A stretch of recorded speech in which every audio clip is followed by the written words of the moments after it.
책 제목이 뭐 신비스러워서는 아니고요. 오늘 주제와는 특별히 관련이 없는 것 같아서 제가 빨리 시작을 하고자 했습니다. 제목이 이번 주제가 더불어 함께 이더라고요. 이 큰 주제를 가지고 또 제가 여러분한테 드릴 수 있는 그런 세부 강연이 되어야 할 것 같은데, 제가 지금 조금 일찍 와서 2강, 3강을 봤더니 특강 세부 주제들을 굉장히 잘 다루어 주셔서 너무 다행이라고 생각하는 이유가, 저는 좀 큰 그림을 그릴 것 같습니다. 왜냐하면 제가 전공 자체가 기독교, 사회, 윤리학이기 때문에 이 과목이 사실은 3가지 분과 학문 사이의 종합 학문입니다. 괜찮습니다. 제가 기독교학, 사회학, 윤리학 이렇게 3가지 학문 사이에서 왔다 갔다 하고 있는 그런 종합 학문이고 인터디시플리너리 학문이다 보니까, 제가 신학만 하는 선생님들보다는 사회학적인 변동, 사회 변동에 아무래도 관심이 많습니다. 그래서 저는 이 더불어 함께라는 부분을 사회학적인 시각과 그리고 기독교 윤리적인 해답이라는 어떤 두 키워드를 중심으로 한번 이야기를 진행을 해보되, 제가 여자잖아요. 그렇기 때문에 페미니스트 시각, 즉 여성주의적 시각에서 이 문제를 한번 접근을 해보도록 그렇게 하겠습니다.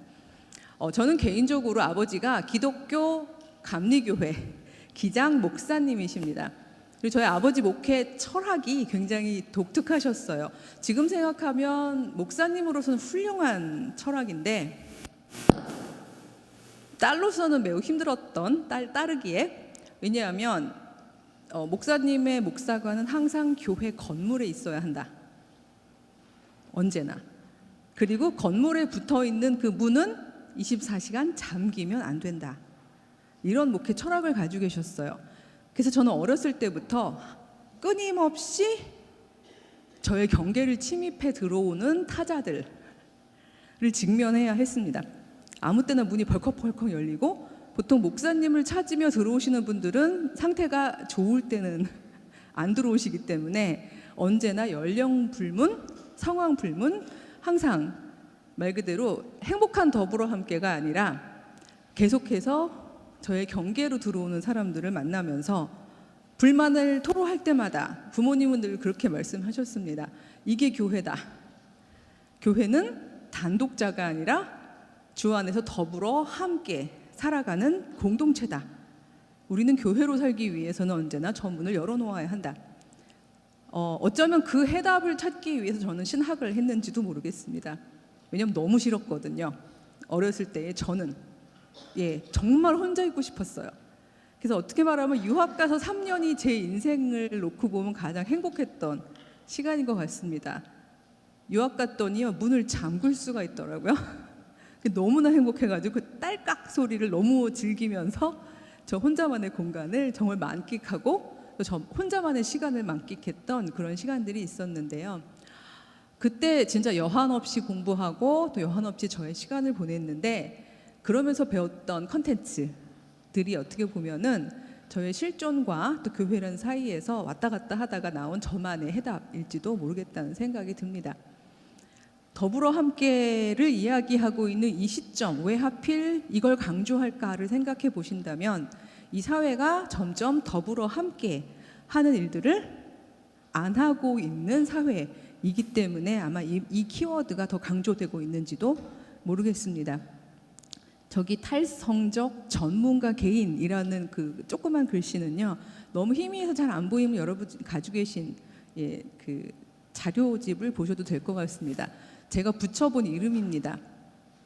즉 후기 근대, 지금 우리 사회학적으로 우리가 살아가는 사회가 모더니티, 모던 소사이어티의 후기 상태에 와 있거든요. 이 후기 근대에서 살아남기 제일 좋은 이상적인 인간형을 한번 이름을 붙여봤습니다.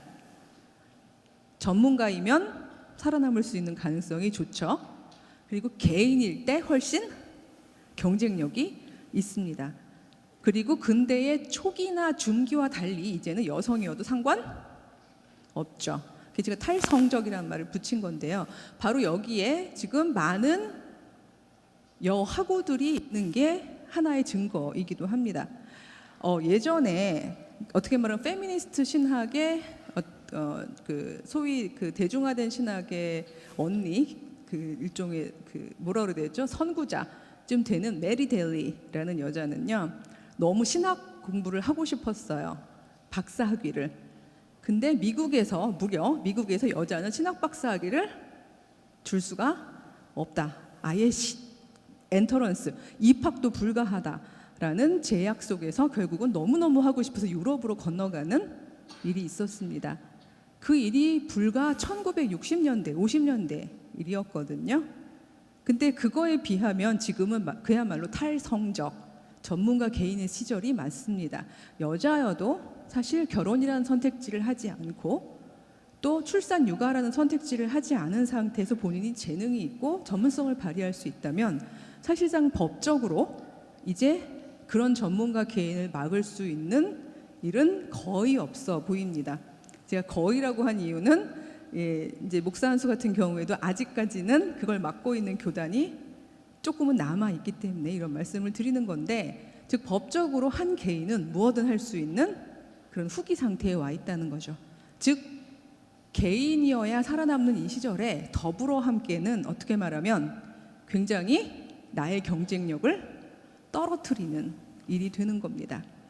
제가 이화여대에서 14년 반 학기를 가르치다가 최근에 강남대학교라는 대학교로 갔는데요. 그 여대에서 아무래도 거의 15년을 가르치다 보니까 여학생들의 15년 사이의 변동, 의미 변동을 굉장히 잘 알게 되었는데, 초반에는 결혼을 의무라고 생각하는 사람하고 물어보면 반수 이상이 손을 들었어요. 그리고 본인이 결혼할 사람 하면 또 한 60, 70%가 결혼할 의사가 있다고 이야기를 했었어요. 근데 매년 이게 아주 급진적으로 바뀌더니 요즘에는요, 결혼을 하겠다고 손드는 퍼센테이지가 10%가 안 돼요.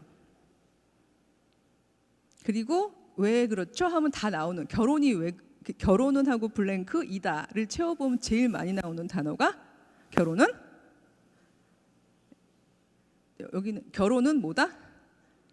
네? 현실이다. 저기?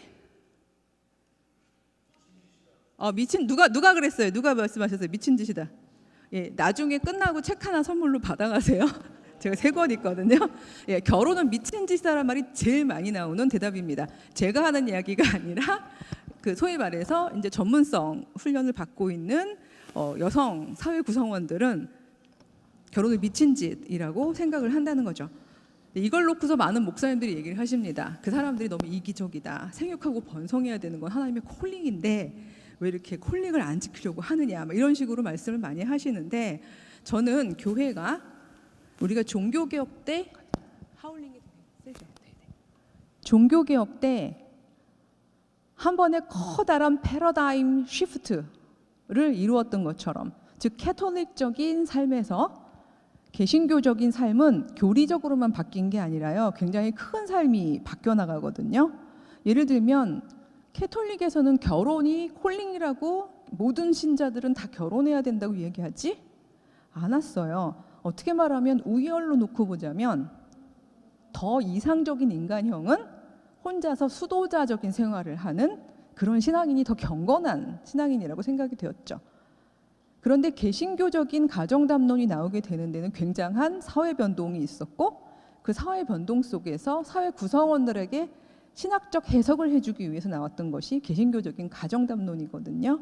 이 얘기를 이따가 제가 강의 시간에 후반부 하게 될 것 같습니다만, 지금 우리가 있는 이 시점은 또 한 번의 패러다임 쉬프트, 즉 사회는 지금 굉장히 변화해가고 있고, 우리는 또다시 이 변화하는, 여러분들이 이제 목회자가 되려고 이 자리에 모인 목회자 후보생들이기 때문에 여러분들이 만나게 될 평신도들의 삶의 정황이 너무나 빠르게 바뀌어가고 있기 때문에 저런 탈성적 전문가 개인의 세상으로, 저 세상에서 우리는 또다시 어떤 방식으로 성경을 해석하고 그 안에서 더불어 함께라는 정말 교회론적인 키워드를 의미 있게 전달할 수 있나, 이런 부분들을 함께 이야기를 이제 해보려고 합니다.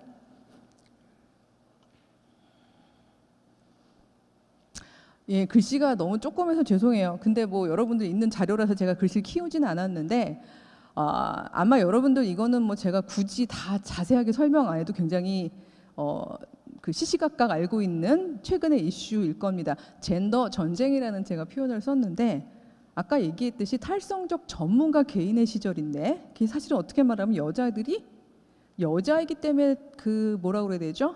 제한받는 일은 가장 적은 시절인데 근데 지금 젊은 여성들이 여성연대로 뭉치고 있죠.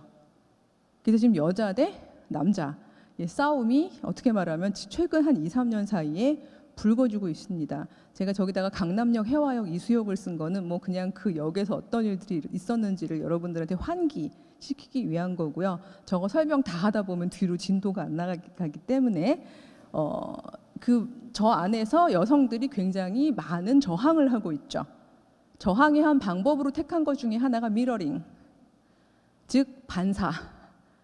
남자들이 그동안 여자를 어떻게 봤는지를 거울로 비춰주기라는 방법을 통해서 사실은 남성들의 여성 혐오를 다시 일종의 반사 방식을 통해 가지고 드러내고 있는 일들을 하고 있습니다. 제가 이화여대에서 가장 마지막 학기 시험 답안지를 채점하다가 발견을 한 굉장히 인상적인 답안이 있었습니다. 저는 제 컨텐츠에 대한 서술을 물었는데 거기에 대한 대답은 안 쓰고 이 학생이 어마어마하게 긴 편지를 썼습니다. 편지 내용이 이렇습니다. 교수님, 저는 헌신된 크리스찬입니다. 원수를 사랑하라고 배웠죠. 하지만 저는 남자들을 사랑할 수가 없습니다. 어느덧 남자가 이제 원수가 되어버린 상황이 된 건데요. 어쩌면 저는 페미니스트가 되거나 크리스찬이 되거나 둘 중에 하나가 되어야 할 기로에 있는 것 같습니다. 저 되게 심각합니다, 교수님. 어제는요, 등굣길에 지하철의 옆자리에 빈자리가 났는데 그냥 나에게 아무런 해를 끼치지 않는 한남이 앉았습니다. 한국 남자의 줄임말이죠. 근데 저도 모르게 뱃속에서부터 우글우글우글우글 분노가 끓어오르더니 속에서 이런 생각이 들었습니다. 아침부터 한남이 내 옆자리에 앉다니 오늘 하루는 재수가 없겠구나. 그 순간 저는 망치로 제 뒤통수를 때리는 것 같았습니다. 구약성서를 읽으면서 그 안에 버젓이 들어있는 여성 혐오적인 언어들을 보면서 제가 화를 냈는데 여성이 재수가 없다거나 아니면 열등하다거나 이런 말들을 들으며 화를 냈는데 어느덧 저는 미러링이 아니라 제 온 존재로 남성을 혐오하고 있었습니다. 저는 어떻게 하면 다시 남자를 사랑할 수 있을까요? 하는 굉장히 긴 이야기를 썼어요. 물론 이제 점수는 빵점을 맞았지만 그렇죠? 제가 물어본 거에 대한 질문이 아니니까 성적 처리가 다 끝나고 이제 그 학생을 불러서 제가 이제 이야기를 하고 아까 소개해 주신 페미니즘과 기독교의 맥락들이라는 책을 선물로 주었습니다. 그 책은 사실 저는 쓰는 것 자체가 되게 어떻게 말하면 지루했어요. 이미 알고 있는 걸 써야 되는 거니까. 그렇지만 많은 여하구들에게 기독교와 페미니즘을 어떻게 붙잡을 수 있는지를 꼭 설명을 해주고 싶었기 때문에 썼던 부분인데 오늘 그 주장은 아니고요. 여러분이 만약에 왜 하필 지금 영 페미니스트들이 이렇게 막 등장해가지고 여자에게 권리를 내놓으라고 막 주장하는가를 만약 궁금하게 생각하신다면 아주 간단하게 한마디로 대답을 하자면 이유는 하나입니다. 가부장제는 무려 5,000년이었는데요.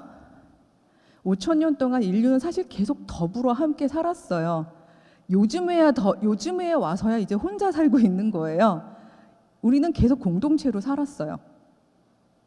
근데 바로 이제 비로소 역설적으로 혼자 살 수 있게 된 이 세상에 와서야 단독자로 서고 경제적으로나 정서적으로나 지적으로나 여러 가지 주체가 된 여성들이 드디어 도래했기 때문에 사실 그 여성들이 드디어 입을 가지고 자기 의미를 주장하고 있는 셈입니다. 저는 이게 다 된 건 아니고 문제를 제기할 뿐이라고 생각합니다. 이 의미를 들어가면서 저희는 또다시 한번 어떤 방식으로 더불어 함께 할 수 있는지를 생각해야 하는 거겠죠. 그래서 저는 오늘 제목을 너의 의미, 사회 공동체의 비밀이라는 말을 사용한 겁니다. 여기서 너는 생물학적으로 말하면 압도적으로 여성이고요. 은유적으로 말해도 여성입니다. 생물학적 여성이 아니어도 남성 배치에서 누렸던 기득권을 가지지 못했던 자기 정체성을 가지고 있는 모두가 다 저는 너라는 의미로 저희가 소환할 수 있다고 생각합니다. 도대체 왜 너들의 의미가 공동체 안에 들어온 다음에야 비로소 더불어가 가능한가? 이 문제에 대해서 우리가 생각을 해봐야 된다고 제가 말을 한다면, 이유는 그동안 더불어 함께 살아온 방식이 나들에 의해서 기획되었기 때문입니다. 너의 의미가 들어온 적이 없었다는 거죠. 그래서 저는 이거를 감히 에덴 이후의 사회라고 생각합니다.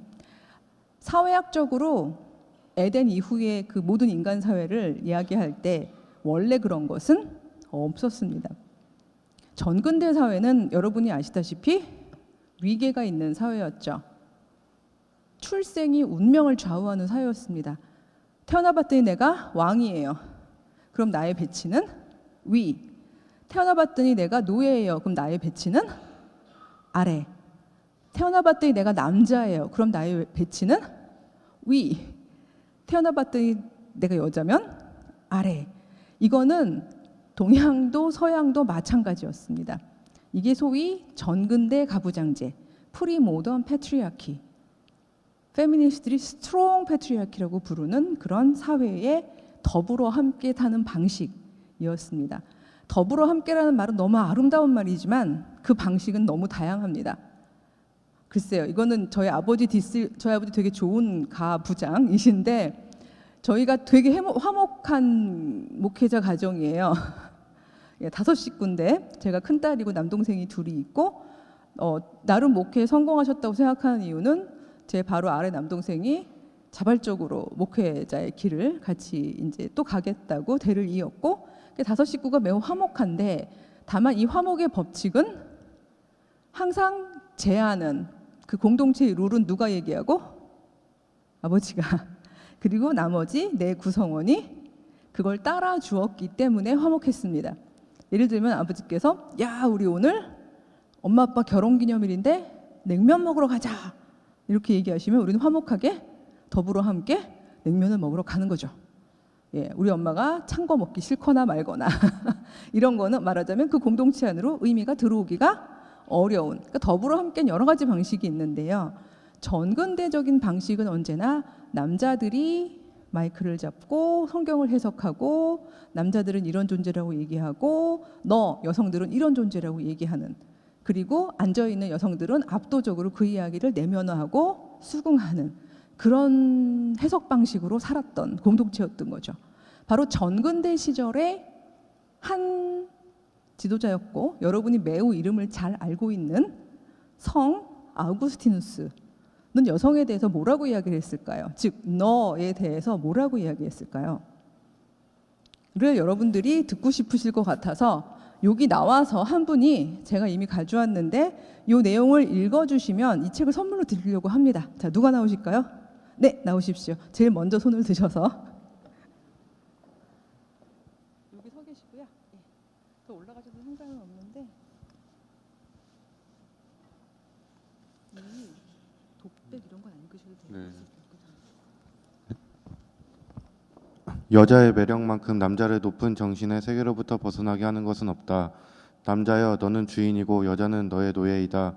신께서 그렇게 원하셨으니 사라는 아브라함에게 복종하여 그를 주인님이라고 불렀다고 성서에 적혀 있다.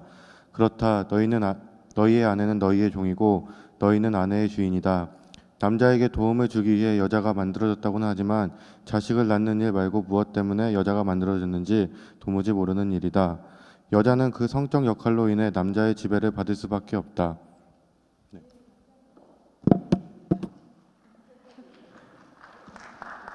예, 아우구스티누스라고 해서 나오긴 나왔는데 읽다 보니까 괜히 나왔다 싶은 내용이 예, 막 나오죠. 대부분 형제님들이요 저요하고 나왔다가 평신도 형제님들 경우에는 점점 얼굴색이 하얗게 됩니다.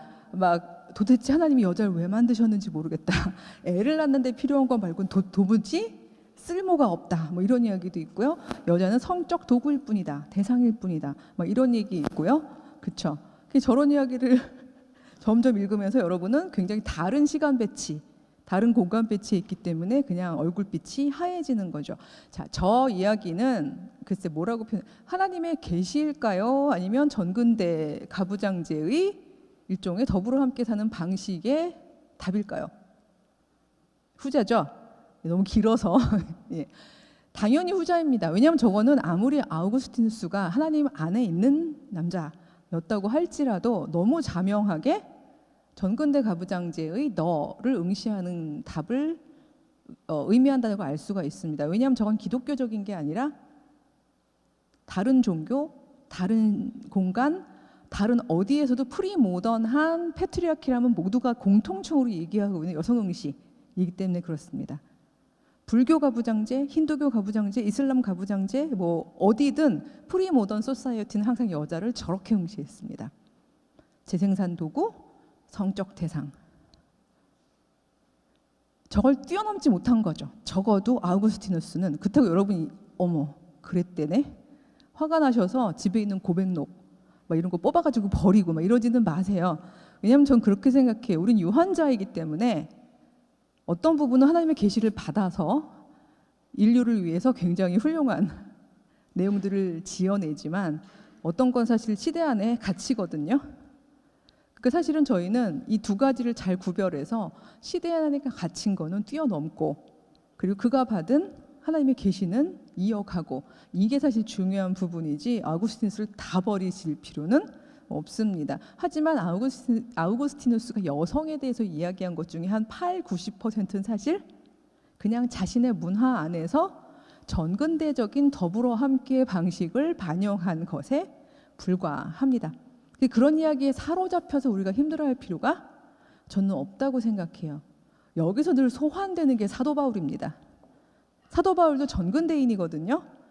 그의 편지들이 신약 성서 안에 들어와 있다고 해서 그가 이야기한 모든 텍스트를 다 계시라고 받아들여야 하느냐라는 부분에 있어서는 물론 교단마다 혹은 그 신앙 고백의 어떤 그 흐름마다 좀 다르게 이야기를 할 수 있겠습니다만 저는 오히려 그의 복음을 제대로 이해하려면 그의 문화적 한계는 구별해야지 복음을 제대로 이해할 수 있다고 생각합니다. 여기는 기장이니까 이 부분에 있어서 제가 생각할 땐 막 그렇게까지 제가 두려워할 필요는 없을 것 같은데 제가 종종 이렇게 얘기했을 때 저한테 막 레이저로 막 부정적인 그 의미를 보여주실 때 항상 드는 예가 있습니다. 여러분 10계명의 마지막 계명 10번째 계명이 뭐죠?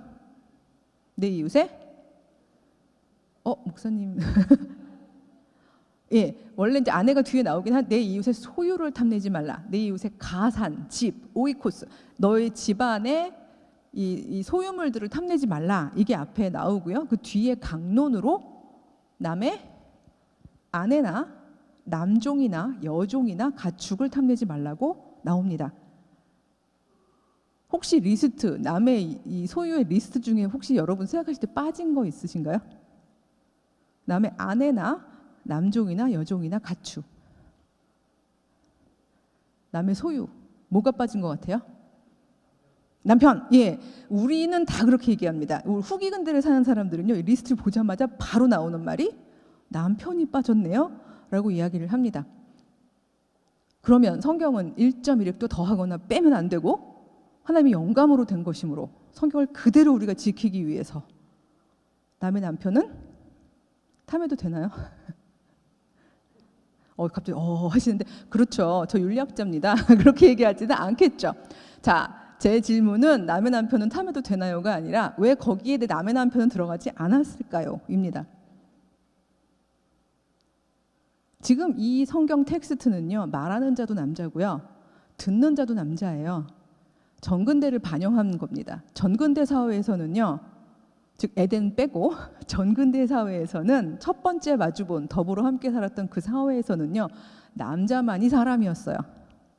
이게 얼마나 오래가냐 하면요. 요즘에도 여러분 텍스트 읽어보세요. 영어 텍스트에 보면은 man is an animal of 뭐 something 하고 나올 때 우리 해석하려면 어떻게 해석하죠? 남자는 이렇게 해석하나요? 사람은 이렇게 해석하죠. 제가 지난 학기에 강남대를 갔다고 했는데요. 어느 교수님이 저를 칭찬해 주시느라고 다른 교수님들 앞에서 이렇게 얘기하시는 거예요. 백소연 교수님이 맨파워가 굉장히 강한 분입니다. 그래서 제가 그랬어요. 저는 우먼입니다. 졸지에 썰렁해졌어요. 왜냐하면 거기서 얘기한 man은 휴먼 파워를 의미한 건데 제가 굳이 우먼입니다라고 얘기를 해버렸잖아요. 그러니까 이제 다른 분들이 약간 이제 겸연쩍게 웃으시면서 역시 이대 출신들이 참 불편해요. 이렇게 얘기를 이제 하셨어요. 어머, 제가 안 넘어져서 예 놀랐네요. 이대 출신들이 불편해요라고 이야기를 하시는데 괜찮습니다. 제가 여기 아무것도 없다고 생각했다가 그 이대 출신 불편하단 말에 예, 스피커가 놀랬나 봐요.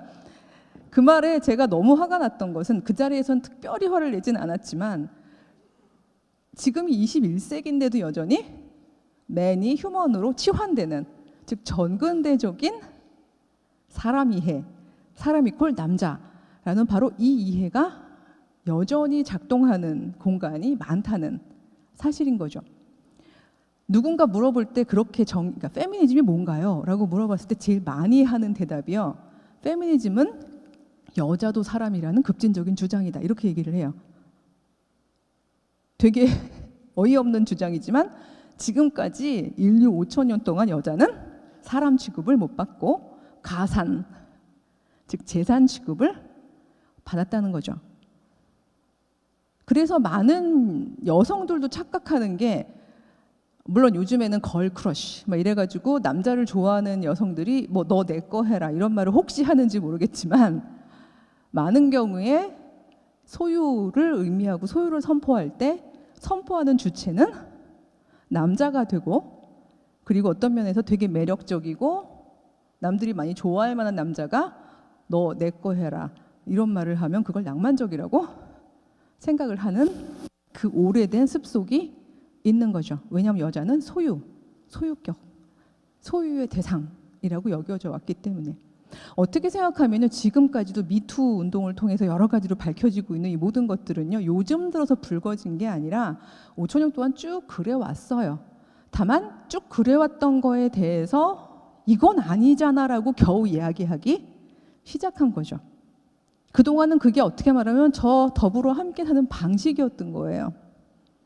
여자는 자고로 빨리 팔려나갈 수 있도록, 즉 빨리 누군가 되게 괜찮은 가부장의 소유가 될 수 있도록 그렇게 자기를 조신하게 잘 만들어가는 존재라고 생각했던 게 예전 시절에 어떻게 말하면 응시였던 거죠. 그래서 옛날에는요, 여대에도 졸업 얼굴이란 말이 있었대요. 졸업 얼굴이 무슨 뜻인가 하면요, 무사히 졸업할 수 있는 얼굴. 그래도 무슨 말인지 잘 모르시겠죠. 대부분 1학년, 2학년 들어왔을 때 선을 보거나 데이트를 해서 다 결혼을 한다는 거예요. 근데 무사히 졸업했다는 건 무슨 걸 의미하죠? 예, 매력적이지 않은 얼굴이라는 뜻이죠. 그러니까 졸업 얼굴이란 말은 요즘에는 탈성적 전문가 개인이라고 훌륭한 이름이라고 생각되겠지만 그 이름은 옛날에는 되게 부끄러운 이름이 되는 거죠. 아무도 나를 데려가지 않았어. 나는 그냥 무사히 졸업했어. 그러니까 그런 방식의 응시들이 있었던, 혹은 전근대, 근대 가부장제열 시절의 이 응시가 사실 지금까지도 교회 안에 팽배하게 있는 곳들이 너무 많습니다. 지금 막 이건 교회는 아닙니다만 지금 뭐 어떤 모 연예인들이 무슨 단톡방에서 있었던 일들 때문에 지금 막 SNS 뭐 기사 난리가 났던데, 그런 일들은 물론 저는 그들을 전혀 용서하고 싶지 않지만 중요한 건 그들만이 아니라는 거죠. 저희 아들이 이번에 새내기가 되어가지고 대학교에 들어갔는데 남자예요. 근데 너무 놀라운, 애가 힘들어하는 게 그겁니다. 이렇게 OT 할 때는요, 모두가 다 인격 대 인격으로 대하는 것 같대요. 근데 이렇게 하고 난 다음에 갑자기 남자애들끼리 단톡방을 따로 만들었다는 거예요. 그리고서는 여하구들의 품평을 하기 시작했다는 거죠. 근데 그 품평의 언어들이 인격의 언어가 아니라 object, 하나의 물건을 놓고 평가하는 것 같은 언어들이 계속 왔다 갔다 하는데 추임새를 안 넣으면 아싸가 된대요. 아웃사이더. 근데 얘는 지 엄마가 윤리학자고 어렸을 때부터 계속해서 엄마랑 했던 얘기들이 있기 때문에 자기는 차마 추임새는 못 넣겠고 탈퇴를 누르는 용기도 안 나고, 근데 그런 순간 자기는 이제 너무 힘들어질 것 같으니까 엄마 나 정말 일주일 대학 다닌 지 지금 일주일밖에 안 됐는데 너무 힘들어요, 이런 이야기를 하는데요. 드러나지 않아서 그렇지 사실은 아직까지도 가부장제적인 여성 응시의 습속은 아직까지도 굉장히 강하게 남아 있습니다.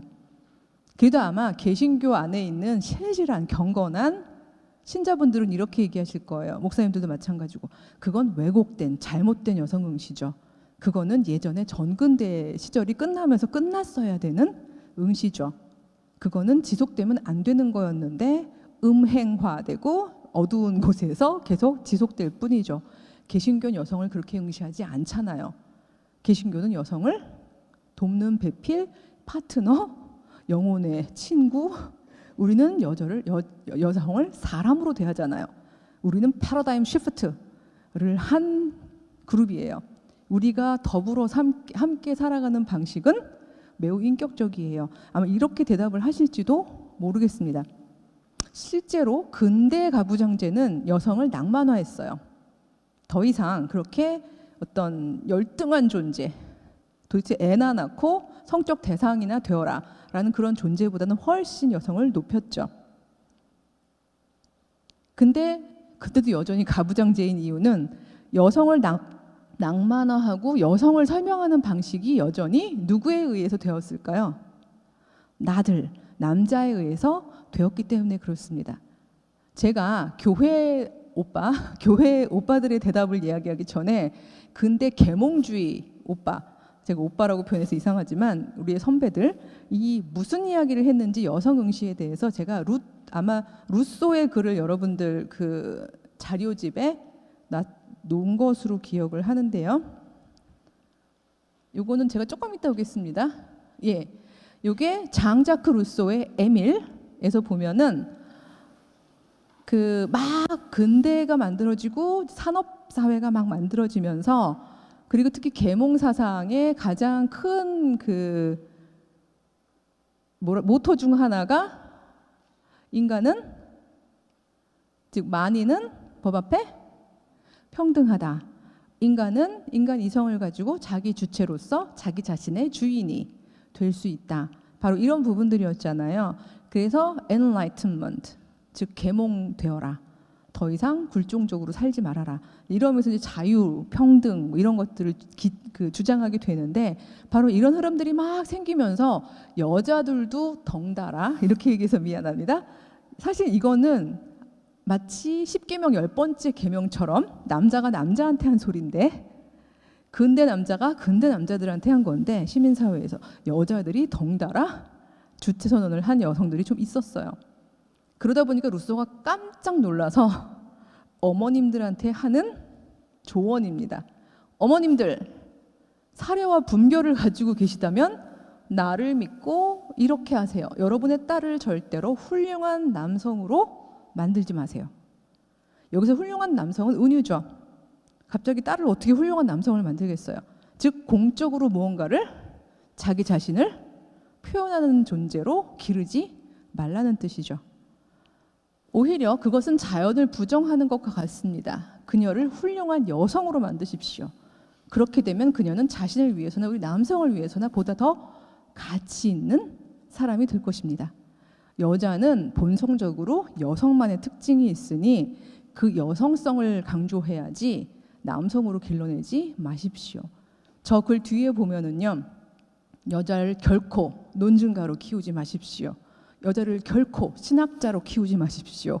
여자를 결코 뭐 쭉쭉 하고 나오는 말들을 보면은 우린 여기 앉아 있으면 죄송해요. 제가 우리 하면 여자예요. 예. 하고들은 여기 앉아 있으면 안 되는 그런 이야기들을 굉장히 많이 했는데, 과연 루소가 훌륭한 여성이 어떤 여성인지를 제가 일부러 PPT에는 생략을 했는데요. 훌륭한 여성이 어떤 여성인지를 설명을 아주 친절하게 깨알같이 해놨거든요. 그 내용을 여기서 읽고서 책 선물 받아가실 분, 네, 저기 뒤에 자매님 이게 하울링이 많기 때문에 좀 천천히 읽으셔야 될 것 같아요.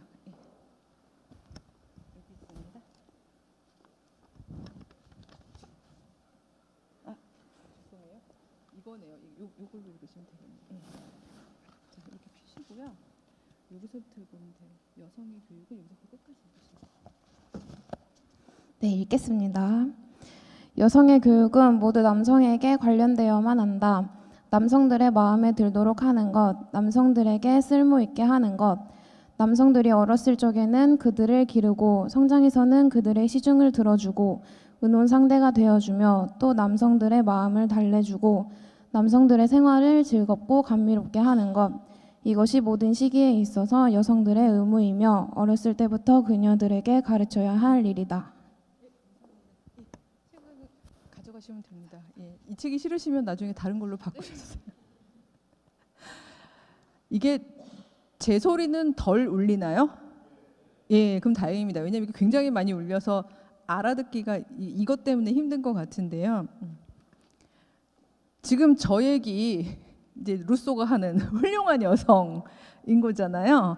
훌륭한 여성은 뭐 어떻게 하래요? 그냥 본인이 생각하기에 나한테 좋은 여자상을 있는 대로 다 써놓은 거죠. 어렸을 때는 남자를 잘 양육하고 길러내서 근대 시민의 자격이 될 수 있게 만들어주고 성장해서는 남편을 마주보면서 남편이 밖에 나가서 훌륭한 남성의 역할을 할 수 있도록 내조를 잘하고 이거는 그냥 공동체가 만들어낸 기획이 아니라 자연적인 법칙이다라고까지 선포를 하고 있는 거죠. 그러니까 어떻게 말하면 되게 낭만적으로 보이지만 여전히 여기에서 여성의 자리는요, 종에서는 올라왔는데 그래서 옆에서 말하자면 같이 함께 파트너십은 가질 수 있게 되었는데 이 여성은 이 자리 자체가 여전히 남자들에 의해서 정해져 버렸다는 거죠. 어디로? 가정 영역으로. 그래서 여성이 이 가정 영역 밖으로 나오는 거에 대해서는 이거를 성서적 질서가 아니라고 이야기하는 개신교 그 가정 담론이 사실은 이런 근대적인 사상을 가지고 사실 만들어집니다. 이 부분은 되게 지루할 수 있어서 제가 휙 넘어갈게요. 왜냐하면 우리가 오늘 그 더불어 함께 키워드가 있어서 그런데요. 산업사회는요, 제가 제목 자체를 산업적 봉건사회라고 붙였는데 저 단어는 제가 사용한 단어가 아니라 울리히 백, 이름이 백, 그 백은 아니에요. 울리히 백이라는 독일의 사회학자가 근현대 사회를 저렇게 불렀어요. 즉 근현대 사회는 모든 공간이 다 근대화가 된 게 아니라 산업 사회만 합리적인 영역으로 바뀌고 이성적 영역으로 바뀌고 계몽되고 어디는 안 됐다는 거죠. 사적인 영역은 여전히 봉건성을 가진, 즉 전혀 근대화되지 않은 그런 어떤 이 어그러진 맞지 않는 이런 방식으로 전개되었다라고 이야기해서 산업적 봉건사회라고 얘기해요.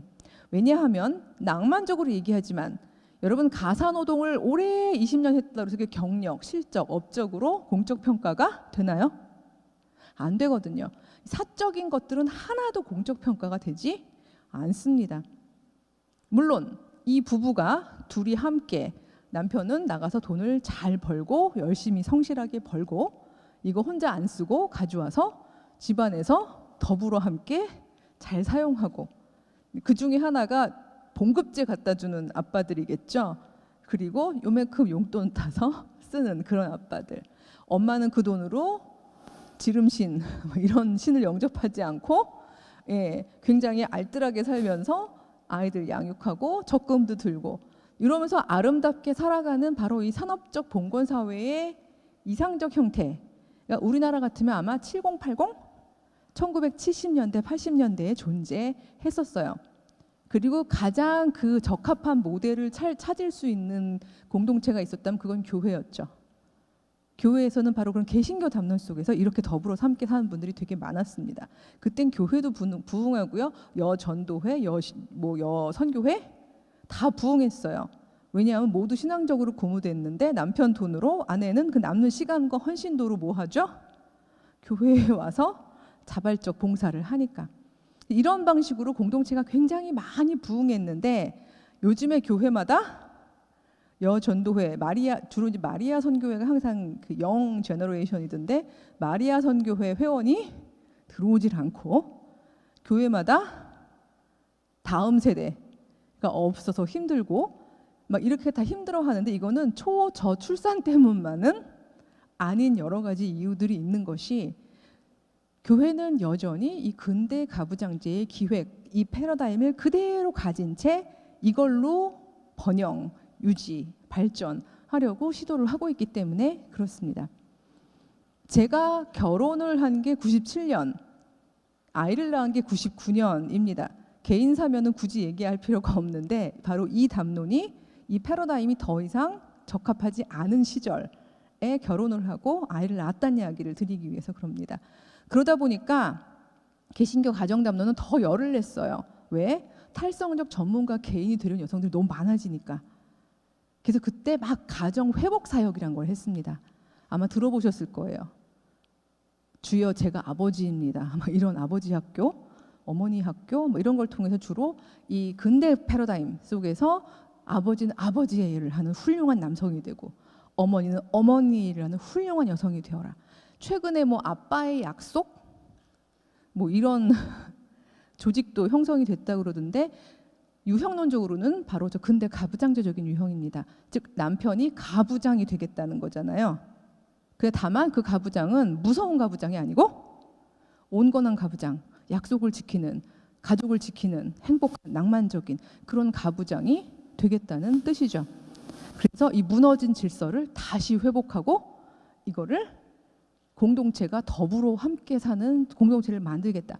이러고 나오고 있는데 저는 솔직히 그 시도는 성공하기가 어렵다고 봅니다. 왜냐하면 여전히 그 더불어 함께의 답 속에 들어와 있지 않은 의미가 바로 너의 의미이기 때문에 그렇습니다. 여기서 너라는 건 아까도 얘기했지만 여성들의 의미가 그 공동체 안에 동등하게 들어와 있지가 않은 거죠. 그래서 개신교는요 계속 아직까지도 여러분이 가지고 있는 그 자료집으로 보면은 나오겠습니다만 이거 강남의 한 교회 목사님이 그 한 10년쯤 전에 하신 설교 내용이거든요. 이게 얼마나 그 시절을 닮아 있는지를 말씀을 드리려고 제가 가져온 건데 하필 제가 그 교회 교인은 아닌데 여기에서 뭐 조사하러 갔다가 이 설교를 듣고는 너무 딱 근대 가부장 담론이라 실시간으로 받아 적었어요. 이건 출판된 건 아니고 제가 받아 적은 거를 인용을 한 건데 여기 보세요. 여성은 아내로서만 훌륭한 여성의 이야기인 건데요. 책임이 있습니다. 성경 말씀을 비유로 들자면 교회와 같은 것입니다. 1번 그리스도를 향한 순종과 예배가 있는 것처럼 아내들도 교회로서 남편에게 순결과 아름다움을 보여줄 수 있어야 합니다. 라는 이야기죠. 근데 가부장 담론의 1차 요건은 아내들이여 남편에게 매력적이라. 이 부분이 있습니다. 루터도 그렇게 얘기했죠. 아내들이여 제발 남편이 집에 돌아오고 싶게끔 하라. 이 담론을 21세기까지도 지키고 있는 미국의 바이블 벨트, 즉 미국 남부에 있는 어떤 그 텔레비전 프로그램에는요. 남편이 집에 돌아오고 싶게끔 하기 위해서 경건한 여성들이 해야 되는 에어로빅, 크리스천 에어로빅 프로그램이 있습니다. 예, 제가 그걸 보다가 기염을 토하면서 본 적이 있는데 거기는 이런 식으로 멘트가 돼요. 막 굉장히 그 경건한 권사님 같은 분인데 완전히 그 몸매 군살 하나도 없는 분이 막 얘기하는 거죠. 여러분, 뭐 예를 들어서 뭐 바울은 뭐 루터는 뭐 누구는 이렇게 얘기했어요. 막 이렇게 얘기하면서 남편이 마치 그리스도께서 교회를 보고 아름답다라고 얘기하시는 것처럼 남편이 아내를 보고 아름답다고 칭찬할 만큼 우리를 가꿔야 돼요. 막 영적으로나 육적으로나 가꿔야 돼요. 이러면서 막 하는데 이제 힘들잖아요. 자, 여러분 힘드시죠? 자, 함께 외쳐봅시다. 성령님 힘을 주세요. 막 이러면서 이제 하는 프로그램이 있어요. 그래서 제가 이렇게 보고 있었는데 그분들을 제가 폄훼하는 게 아니라 그 근대 가부장제의 공동체가 만들어낸 답을 그대로 붙잡고 간다면 그런 방식의 프로그램도 나올 수가 있다는 거죠. 훌륭한 여성 1번 남편에게 사랑스럽게 보여야 한다. 2번은 뭐예요? 교회가 예배와 양육의 사역이 요청되는 것처럼 집안에서 자녀들을 돌보고 즉 육아는 여자의 몫이야 라고 얘기를 하는 거죠. 여러분, 육아는 인류 문명사적으로 계속 항상 여자의 몫이었을까요? 사실 아니거든요. 이것도 또 하나의 강의 주제이기 때문에 제가 그냥 생략하겠습니다만, 전근대 사회는요, 전업으로 육아를 한 여자가 단 한 명도 없었다고 얘기하긴 좀 뭐하지만 거의 없었어요. 귀족 여성 전업으로 육아할 필요 없죠. 그렇죠? 유모들 있잖아요. 평민 여성 전업으로 육아를 할 시간이 없어요. 생산노동 하느라고 정신없고 아기는 같이 끼고서 하니까. 하층 여성은 말할 것도 없고요. 전업주부, 즉 전업으로 육아를 할 수 있었던 사람들은 오직 근대의 중산층 여성이거든요. 그러니까 바로 이 사람들이 개신교의 주요 교우들인 거죠. 그래서 바로 이 사람들한테 하는 얘기인 거예요. 이거 교회로서 해야 되는 역할이에요. 양육. 세 번째 뭐예요? 남편이 뭘 하든지 남편에게 순종하는 바로 그런 여성이 바로 훌륭한 남성을 만드는 훌륭한 여성이라고 이야기되어 있죠. 여기서 얘기하는 훌륭한 여성은요, 단독자로는 결코 혼자 훌륭한 여성이 될 수가 없어요. 아주 아름다운 더불어 함께 같지만 저 더불어 함께가 만들어지기 위해서는 여성은 나를 버려야 돼요. 제가 첫 번째 그 아까 소개해 주셨던 책 이름이 엄마 되기 아프거나 미치거나라는 책인데, 그 책을 내자마자 저희 목회자이신 저희 아버지, 특히나 가정사역을 굉장히 강조하셨던 저희 아버지는 그 책을 읽다가 3번 던지셨어요. 읽다 던지고 화가 나셨어요. 왜? 근대 가부장제적인 사회에서 개신교 가정 담론을 너무나 맞다고 생각하고 사셨고, 정말 성실하게 사셨고, 개인을 위해서는 돈도 시간도 써보신 적이 없고, 교회 목회하시는 거 말고는 완전히 가정을 위해서 헌신한 훌륭한 아버지셨고, 우리 엄마 또한 그런 엄마였는데, 거기서 자란 얘가 아기를 하나 낳아서 키우더니 9년 만에 쓴 책이 엄마 되기 아프거나 미치거나라니 화가 나셔가지고 막 던지셨는데, 그래도 감사한 건 그래도 딸이 쓴 건데 마지막까지 읽어보자 하고 읽으시다가 맨 마지막에 제가 교회론하고 접목시킨 부분에서 인정을 하셨어요. 그러면서 그렇구나, 여자들이 신학자가 아니어서 놓친 부분이 있구나라고 인정을 해주신 건데, 그게 뭔가 하면요, 한번 물어볼게요. 혹시 여러분 교회의 최소 단위가 몇 명일까요? 교회를 구성하는 최소 단위. 여긴 답이 없지만 어쨌든 전 좀 앞으로 가겠습니다. 자, 교회의 최소 단위. 네? 2명. 맞히셨죠? 나중에 선물 받아가세요. 다만 그냥 2명으로는 교회가 안 되고 그리스도의 이름으로 모인 2-3 사람이죠. 마태복음 18장 20절에 그리스도의 이름으로 2-3 사람이 모이면 그곳에 내가 너희와 함께 하겠다라는 그 부분이 에클레시아, 즉 교회의 성립 근거라면, 2-3이니까 일단 3 빼더라도요, 2이 그리스도의 이름으로 모이면 거긴 이미 교회죠. 그리고 그리스도께서는 언제부터 존재하셨죠? 요한복음의 고백에 따르면 태초부터. 자, 그럼 태초에 에덴에 그리스도께서 계셨을까요? 안 계셨을까요? 이게 신학 하시는 분들이 이렇게 계셨을 거죠. 이렇게 우리가 전통을 놓고 보자면, 자, 그러면 그 안에서 하나님을 알고 있고 하나님을 온전히 대면하고 있는 최초의 남자와 여자, 그들은 처음에 교회였을까요? 아니었을까요? 저는 처음 교회의 시작을 이 에덴 공동체에서 사실은 발견을 합니다. 전 너무 억울했어요. 왜냐하면 제가 유학 시절에 저는 어쨌든 공부를 되게 열심히 한 탈성적 전문가 개인이었고, 그래가지고 굉장히 좋은 성적으로 심지어 서울에, 그러니까 한국에서 마스터를 하고서 미국 마스터도 건너뛰고 바로 박사로 갔어요.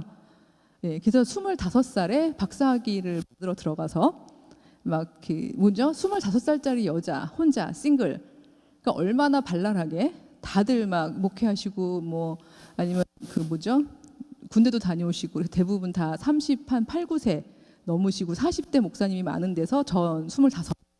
네, 그러니까 막 그 미니 마우스 막 이런 백팩 메고 막 돌아다니면서 막 I am so young 막 이러고 다니고 그랬거든요. 제 이름이 소영이잖아요. 네, 그리고 막 까불고 다니고 막 이랬던 시절이었는데, 그러면서 제가 원했던, 제가 만났던 하나님을 잘 전하고 싶어서 열심히 공부하다가 3년 만에 결혼을 하고 이제 아기를 낳은 건데 갑자기 저희 아버지의 말씀이 어머니 무릎 학교라는 게 있다. 아이는 엄마가 키워야 된다. 훌륭한 가부장이란 말 안 해서 훌륭한 교회 여성은 아이를 신앙으로 양육하는 여성이다. 맞는 것 같아서 이제 애를 들쳐 엎었죠. 엎긴 했지만 난 또 뭐이기도 해요? 학생이기도 하잖아요. 논문을 써야 돼요. 그래서 애를 열심히 업고 어르다가 잠이 딱 드는 순간 도서관을 갔어요. 학생증이 있으니까. 비로소 산업적 봉건사회가 뭔지 깨달았죠. 아기를 업은 여자는요, 공적인 공간으로 들어갈 수 있는 문이 없어요. 바로 막더라고요. 그래서 제가 시큐리티 가드에게 말했죠. 나는 여기 학생이다. 학생증을 봐라. 근데 아기를 어디다 두고 오래요. 어디다 두고 오냐? 가난한 유학생이. 자잖아. 얘 2시간은 잘 거야. 나 가서 책만 빌려 나올게. 규정상 안 된다는 거죠. 한국은 나을까? 막 너무 슬퍼서 비행기를 타고 왔어요. 이대 도서관 되게 꼭대기에 있거든요. 올라갔다가 애 업고 올라갔다가 더 슬픈 얘기 들었어요. 이렇게 얘기하시더라고요. 아줌마 집에 가서 애나 보세요. 이렇게 얘기를 하시더라고요. 울면서 내려오는 그 길이 정말 너무너무 슬펐던 기억이 있는데요. 그때 내려오면서 비로소 깨달은 게 바로 그것이었죠. 이상하다. 왜 하나님은 여자를 사람으로 지어놓으시고 여자도 사람인데 나를 하나님의 형상으로 지으시고 또 무엇보다 나에게 주신 재능은 하나님의 말씀을 잘 이해하고 그거를 내 걸로 소화해서 글로 말로 설명할 수 있는 재능을 주셔놓고서 도대체 왜 가정에만 있으라고 하는 거지? 그럼 나는 이 재능을 우리 아들을 위해서만 사용해야 되나? 자, 만약 이렇게 생각해서 내 아들을 열심히 키우면 나는 어떤 엄마가 되는 거죠? 스카이캐슬의 예서 엄마가 되겠죠. 그렇죠? 나의 모든 재능을 아이한테 몰아서 너를 상위 0.001%의 아이로 길러내겠다. 사실 지금 있는 수많은 그런 엄마들은요, 바로 그 금에 갇혀버린 재능 있는 여자들이 굉장히 많습니다. 그러다 보니까 아이한테 올인을 하게 되는 건데 이거는 엄마한테도 불행하고요, 아이한테도 불행한 일이죠. 이건 결코 더불어 함께가 아니에요. 왜냐하면 이런 엄마들은 너무 쉽게 삼위일체 맘이 되기 때문에 그렇습니다. 아이한테 이렇게 얘기하죠. 내가 너를 낳았노라. 하나님이죠. 너는 오직 나를 통해서만 뭔가 할 수 있다. 딴짓하지 마. 예수님이죠. 네가 어디 가든지 내가 너와 함께 가겠다. 성령님이죠. 거의 아이와 혼연일체에 돌아다니면서 아이의 모든 시간과 모든 진로를 매니지합니다. 그런 방식으로 한 아이들은요, 소위 말하는 4차 산업혁명 시대에 살아남을 수가 없어요. 왜냐하면 단순 지식만 열심히 암기한 존재들이기 때문이죠. 사실은 아까 그 보라색 책은 그거에 대한 걸 쓴 책인데요. 그래서 우리 4세대 엄마가 되어야 한다 뭐 이런 책이었는데 여기 있는 분들은 대부분 이제 학부모라기보다는 다른 의미로 목회자 차원에서 더불어 함께를 얘기하셔야 하기 때문에 그 책을 소개하지는 이제 않았던 겁니다. 저는 최초의 교회는 에덴에 있었다고 생각하고요. 그렇기 때문에 죄송합니다. 남편은 결코 가부장일 수도 없고 교회와 그리스도의 유비는 사도 바울 시절에는 혹시 가했는지 모르지만 지금은 가지 않은 비유라고 생각을 합니다. 만약에 남편과 아내가 하나님을 잘 믿는 두 사람이라면 이 두 사람이 함께 이룬 교회의 머리는 누구신 거죠? 남편 아니고 그리스도. 그렇죠? 그럼 이 둘은요? 주님을 모시는 뭐 2마리 어린 양? 그렇죠? 그래서 저는 늘 양 모델로 가야 된다. 이제 앞으로 남편과 아내는 어린 양 모델로 가야 된다라고 주장을 하고 다닙니다. 나이가 들다 보니까 요즘은 줄에 두서요. 줄에 가면 저는 양 2마리 데리고 갑니다. 이렇게 데리고 가서 비주얼한 교육이 중요하니까. 여러분 저 얘기하면서 남편은 교회, 그리스도, 아내는 교회라고 생각하십니까? 그럼 대부분 여기서는 아멘을 안 하고 저 청중 쪽에서 많이 아멘을 하십니다. 그러면서 요거 마태복음 18장 20절 하고 요 창세기를 이야기를 하면서 태초의 사람은 마주보도록 지음을 받았습니다. 결코 위아래가 아니라 에덴에서는 남편은 지배하는 자가 아니라 함께 마주보고 서로를 돕는 자로 지음을 받았습니다. 오히려 남편이 머리 위에 올라갔던 질서는 타락 이후의 질서입니다. 그리고 그리스도로 인해서 거듭난 사람 우리 모두는 다 그 모든 질서, 타락 이후의 질서를 뛰어넘을 수 있는 그런 은혜의 공동체를 이룰 수 있습니다. 이렇게 얘기해도 되게 은혜롭죠. 이렇게 가면서 그렇기 때문에 우리는 위아래가 아니라 옆으로 마주보는 그런 교회론적인 공동체를 이루면서 더불어 함께 살아가야 합니다. 이런 이야기로 가면 대부분 그러니까 근대 가부장제의 언어들에 익숙해졌던 교우님들조차 사실은 별로 반감이 없으세요. 왜냐하면 성경 이야기이기 때문에. 그리고 어린 양 모델은 우리에게도 굉장히 익숙한 비유잖아요. 그렇기 때문에 그래 그리스도와 교회라기보다는 더군다나 후기 근대에 모두가 다 주체로 설 수 있는 이런 시절에는 우리는 두 마리의 어린 양으로 함께 동등하게 그러나 서로 다른 장점을 가지고 마주보며 함께 가는 그런 공동체구나라고 이해하는데 별로 어려움이 없으시더라고요. 저는 패러다임이나 메타포가 바뀌어야 한다고 생각하는데요. 다만 이 바뀌는 게 다른 곳에서가 아니라 성경을 잘 읽어보면 성경 안에서 얼마든지 우리는 바로 그 메타포나 패러다임들을 가져올 수 있다고 생각을 합니다. 그래서 저는 성경을 꼼꼼하게 깊게 연구하는 것이 어느 시대보다 더 중요하다고 생각을 하는데요. 이게 제가 성경 읽기 일종의 방법입니다. 저는 신약 성서학자도 아니고 구약 성서학자도 아니기 때문에 사실 조심스럽긴 했는데 아까 얘기했듯이 제가 울며 그렇게 내려와서 너무 화가 나서 도대체 하나님이 정말 인류의 반을 훌륭한 여성이 되는 바로 그 남자를 돕는 바로 그 역할로만 운명 지어 놓으셨다면 내 하나님이 과연 그랬다면 나는 그 하나님을 어떻게 믿을 수 있겠어? 나도 정말 메리 델리처럼 교회를 떠나야 되나? 메리 델리는 이렇게 얘기하고 교회를 떠나갔거든요. 성경 텍스트 안에서 여성 해방을 찾을 수 있는 근거는 없다. 그 노력을 한다는 것은 마치 흑인이 KKK 단안에 들어가서 백인과 흑인이 인종적으로 평등하다는 것을 얘기하는 것과 같다. 그러니 여성들이요, 여성평등을 얘기하고 싶으면 교회를 떠나라. 이렇게 얘기하고 탈기독교 페미니즘을 주창하고 나갔어요. 저는 그걸 알고 있었고 그녀의 텍스트를 읽었고 그리고 그런 페미니즘이 강했던 보스턴에서 공부를 했었죠. 하지만 전 교회를 떠나는 건 너무 어려웠어요. 이유는 내면화됐기 때문이 아니라 저의 전 존재가 사실 아까도 얘기했지만 교회 안에서 26년 살면서 그냥 다 스며들어와 있었기 때문에 교회는 제가 버릴래야 버릴 수 있는 존재가 아니었던 거죠. 근데 놀라운 것은 그래서 성경에서 답을 찾고자 저 사실 히브리어 2대 기독교학과에 제가 공부하던 당시에 히브리어가 없었어요. 지금은 있어요. 그 히브리어 수업을 못 들었는데 정말 거의 한자 한자 한 땀 한 땀 영어하고 히브리어 비교해가면서 창세기 1장부터 다시 읽기 시작했습니다.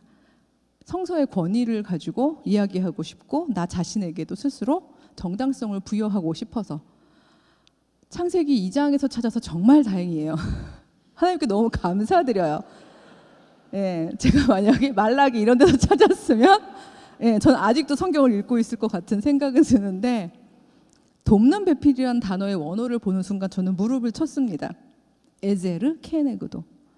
이게 한국 번역어가 나쁜 번역어는 아닌데 돕는 배필이라는 말을 쓰는 순간 우리는 우리 문화의 전제가 해석이 들어가게 되죠. 배필이라는 단어가 이미 결혼내 관계처럼 되어 있고요. 그 다음에 유교적인 배필, 돕는 배필 개념을 가지고 있다 보면 그거하고 또 훌륭한 여성 이 모든 것들이 다 만들어져서 가정 내에서 소위 말해서 그림자 노동을 하는 여성의 부분이라는 게 딱 들어오기가 쉽습니다. 그런데 원래 이 원어는요. 직역하면 이렇습니다. 여기 아시는 분이 계실지 모르겠지만 그의 마주봄 같은 도움. 즉 남자와 여자가 서로 마주보고 난 다음에 그 마주봄 사이에서 있을 수 있는 도움 이런 뜻이죠. 즉 도움이 에제르 이 뜻인데 에제르는 따라서 규정되지 않은 거죠. 그건 굉장히 관계적 언어입니다. 둘이 마주봐야 비로소 무엇을 도와줄지가 그 안에서 결정이 되는 거죠. 마주봤는데 하필 이렇게 내 남편이 힘이 없어요. 그냥 마주 반 예를 들어서 전 되게 힘이 세요. 그럼 전 어떤 도움을 줄 수 있을까요? 무거운 거를 들어주는 도움을 줄 수 있겠죠. 이건 성별의 문제가 아니라 또 마주 봤는데 우리 남편은 섬세하고 굉장히 치밀하고 그렇게 감수성이 예민하고 이렇긴 하지만 큰 일을 이렇게 막 하거나 막 급한 일이 생기거나 막 유사시가 되면 울고 겁이 나고 막 그런다고 칩시다. 친다고 해야 될 것 같은데. 예, 그럴 때 만약 제가 그렇지 않다면 어떤 도움을 줄 수 있을까요? 내 뒤로 숨어. 그리고 제가 이를 처리해주는 도움을 줄 수도 있겠죠. 사실 교회의 이름이 그거라고 생각해요. 사도 바울이 얘기했을 때, 전 사도 바울이 남녀의 문제는 그 시대의 문제를 얘기했지만, 저도 교회로는 제대로 된 계시의 내용을 이야기했다고 생각하는데, 교회는 각자가 가진 탤런트, 카리즈마, God given talent를 서로가 다 함께 가지고 와서 서로를 살리는 공동체죠. 다양한 기프트가 있고 그 기프트들이 서로를 건설해 나가는 공동체, 그게 교회의 이름이거든요. 그래서 바로 그 둘도 되고요, 셋도 되고요, 서로 다름으로 마주본 그 사람들끼리 그리스도 안에서 사이 공간 안에서 서로를 더불어 함께 살아가기 위해서 내 재능을, 너의 재능을 착취하는 방식이 아니라 함께 서로 건설해가는 방식으로 만들어가는 것, 그게 교회라고 이미 사실은 사도 바울도 얘기했고 건너 가다 보면 에덴의 최초의 질서는 그거였다고 저는 생각을 합니다. 그래서 저는 그때서야 비로소 내가 왜 하필 근대 가부장제에 딱 좋을 만한 남편이 아니라 나랑 가진 게 너무 반대인 남편을 만난 이유가 여기 있구나. 우리는 서로가 장점이 다르구나. 우리는 서로 함께 서로가 가진 장점들로 서로를 건설해 줄 수 있는 존재겠구나.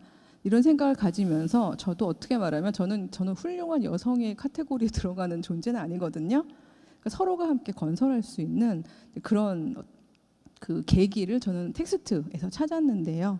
바로 이런 텍스트를 찾을 때 저는 그 원칙이 아까 얘기했지만 성경에서 성경할 때 경자가 여기 지금 그 제가 쓸 수는 없습니다만 실사변에 실사, 그 다음에 시를 세로로 고정해 놓고 하는 작업, 이렇게 써 있어요. 경자. 시를 세로로 고정해 놓고 하는 작업이 무슨 작업이 있을까요? 옛날에 그 전근대 시절에 하던 작업 중에. 그렇죠. 배짜기가 있죠. 경줄이란 바로 고정해 놓은 실이란 의미인 거죠. 즉 하나님의 말씀은요, 시간과 공간을 초월해서 진리인 게 맞죠. 그게 경줄이 되는 텍스트라는 뜻입니다. 근데 성경은요, 결코 인간이 쓴 것이기 때문에 경줄만으로는 이루어질 수가 없는 거예요. 경줄 받고 그 다음에 작업은 뭐를 해야지 배를 짤 수 있죠? 바로 열심히 성실하게 시줄을 왔다 갔다 하면서 나의 삶에서 그 경줄을 잡은 텍스트를 만들어내야 비로소 그것이 성경이라는 게 만들어지는 거거든요. 따라서 아까 얘기했던 10계명의 10번째 계명에서 경줄은 뭘까요? 내 이웃의 소유를 탐내지 말라. 이건 경줄이에요. 흔들리지 않아요. 그 시절이나 지금이나 똑같이 남의 걸 탐내면 안 되죠. 저기서 경줄의 특징을 저렇게 두 가지라고 봅니다. 초월성과 보편성. 시공을 초월해서 진리이냐? 보편성은 남자에게만 좋냐? 백인에게만 좋냐? 이게 아니라 남녀에게 모두 보편적으로 복음이고 백인과 흑인에게 모두 보편적으로 복음이냐? 그렇다면 경줄이 아닌 위줄은 찾아내기가 금방 쉽습니다. 마치 남의 아내나 남종이나 여종이나 했던 게 바로 전근대 시절의 가산 목록이었고 그거는 위줄이었듯이, 여기서 위줄은 거짓 위자가 아니라 세로줄이란 뜻입니다. 우리가 만약에 경줄 붙잡고 그걸 다시 쓴다면 어떻게 쓸까요? 내 이웃의 소유를 탐내지 말라. 그 다음에요, 내 이웃의 아이패드나 저작권이나 이런 뒤에 나가겠죠. 경줄은 얼마든지 우리 텍스트 안에서 다시 쓸 수 있는 줄입니다. 그렇다면 사도 바울에게서 경줄은 교회론인지 남녀의 이야기가 아니라는 거죠. 어떤 한 흑인 할머니가 노예 해방이 다 되고 난 다음에 성경 텍스트를 이분은 문맹이시기 때문에 이제 손자한테 읽어달라고 부탁을 하면서 이렇게 부탁을 했대요. 혹시 성경책을 읽다가 노예 이야기가 나오거든, 노예를 정당화하는 이야기가 나오거든, 이렇게 해다오 그 손자야. 즉 넘겨달라는 뜻이죠. 왜냐하면 그거는 경줄이 아니니까.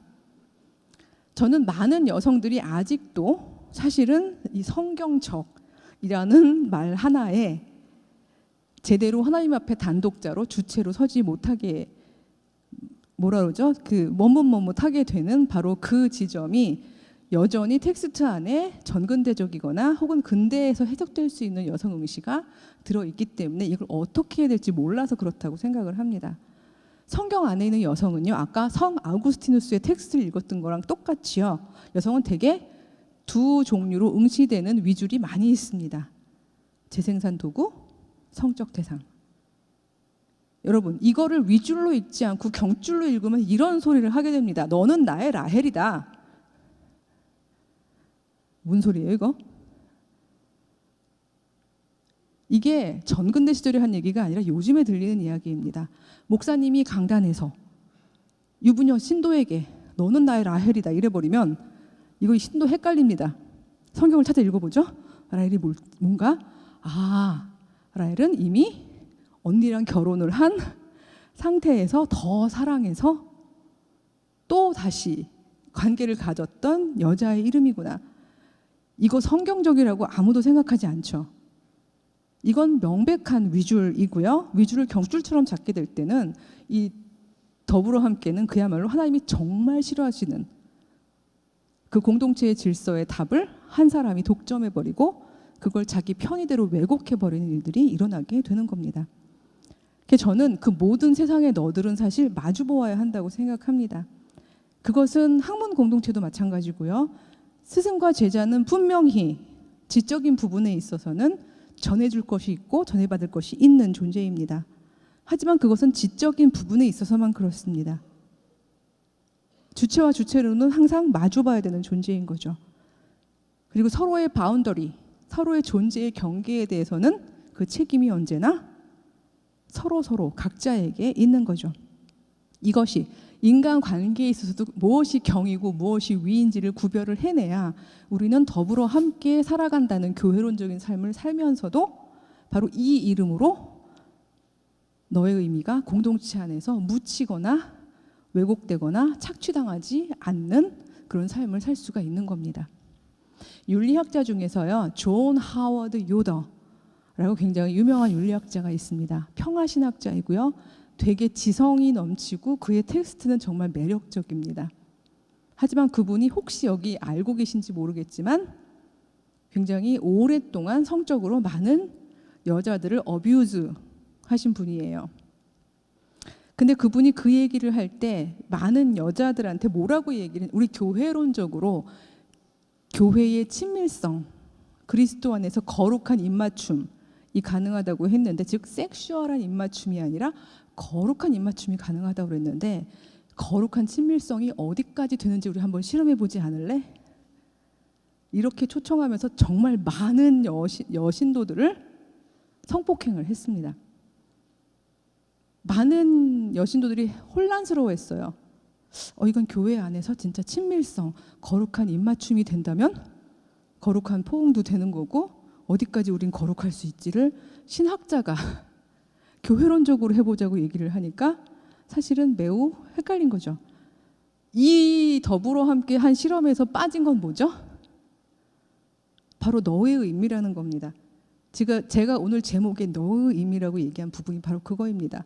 답이 나로부터만 나오고 나의 답이 계속해서 그 공동체를 지배하게 되면 언젠가는 그 공동체는 하나님이 싫어하시는 공동체가 될 수밖에 없는 이유는 인간의 죄성 때문에 그렇습니다.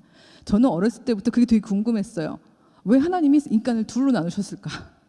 기왕이면 약간 자웅동체처럼 완전해서. 왜냐면 저는 옛날부터 제가 여자인 게 되게 싫었거든요. 저는 체격도 크고 좀 말하자면 남자가 할 수 있을 걸 웬만한 걸 다 잘했어요.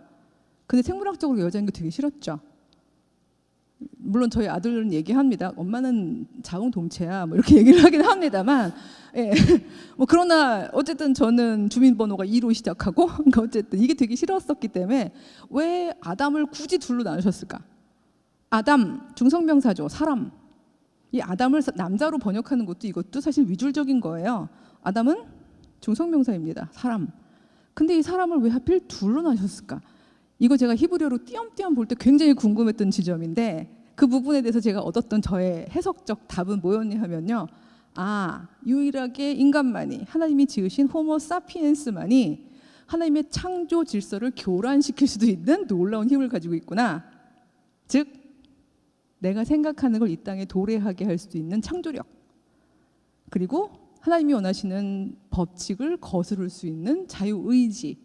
이 두 가지를 인간은 가지고 있구나. 따라서 이걸 가지고 있는 인간이 답이 하나라면, 하나의 답만으로 아무도 견제하지 않는다면 하나님의 공동체는 망가질 수도 있겠구나. 따라서 동등하고 평등하고 같은 권위를 가지지만 답이 다른 너가 필요하겠구나. 그래서 서로 다른 두 존재는 마주보고서 서로에게 도움을 줘야 되는, 그래서 답은 사이에서 찾아져야 하는 그런 공동체로 살라고 하신 거구나.